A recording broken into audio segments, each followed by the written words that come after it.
look at that again. Indeed, the many points that have been raised today in respect to the deficiencies of the current legislation.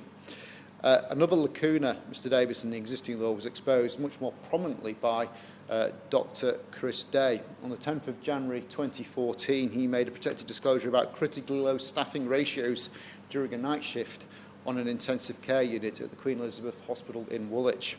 Unfortunately, the Trust and Health Education England decided not to act on his concerns and terminated his contract based upon what Dr Day believes were false allegations, thereby stalling his progress to a consultant. Sadly, like many whistleblowers, as we've heard today, rather than having his rights protected by his employer, he was instead forced to defend them via legal redress in an employment tribunal. This is because Health Education England contended that, and I quote, "Even if the facts alleged by Dr Day were true, HEE could not rely on law for any acts causing him detriment." This was significant because, while not acting directly as the employer, HEE recruits doctors in training and supplies them to various trusts and appraises them. And the result of this, Mr Davis, has been a wholly unnecessary and extremely lengthy legal battle whereby Health Education England, which is a body of the Minister's Department, were effectively seeking to move around 54,000 doctors out of whistleblowing protection. And despite the clear principles that state the government consistently refused to become involved in this case in order to prevent the costly and embarrassing outcome that we've now arrived at.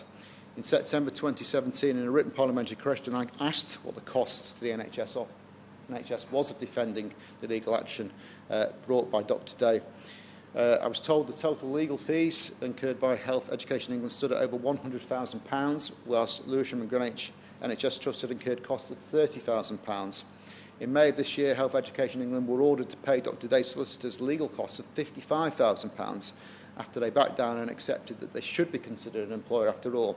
So after 4 years, more than £200,000 of taxpayers' money being spent, Health Education England have actually accepted their responsibility, and they've made a statement which I consider frankly astonishing. They said, "Having never wished to do anything other than facilitate whistleblowing for doctors in training, HEE is happy to be considered as a second employer for these purposes if it removes the potential barrier for junior doctors raising concerns."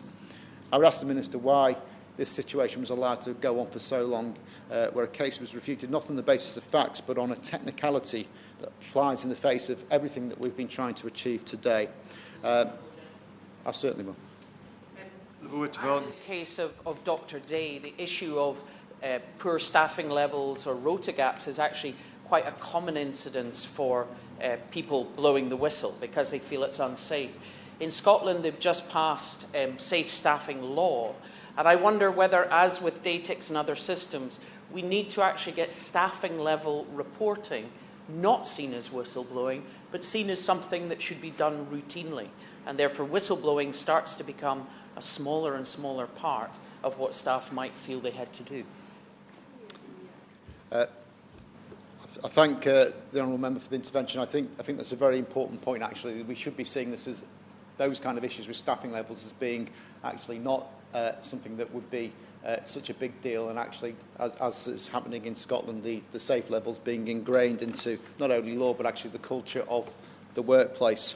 I'd also, Mr Davis, in my concluding remarks, repeat the point I made when the recent statutory instrument was discussed, which is that we now effectively have a two-tier whistleblowing system which provides some NHS employees with a greater level of protection than others who work in the health and social care sector, particularly social care workers, or indeed construction workers, or indeed anyone else who doesn't happen to work within those particular areas. Social care in particular is an issue. Public concern at work found that more than half of whistleblowers also reported some kind of victimisation, with 23% saying they had been dismissed after raising concerns.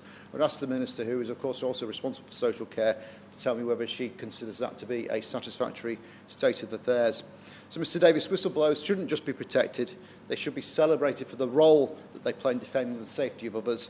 Nobody making such a disclosure, whether they work wherever they work, should do so in fear, or they should not have to face the risk of having their livelihood taken away.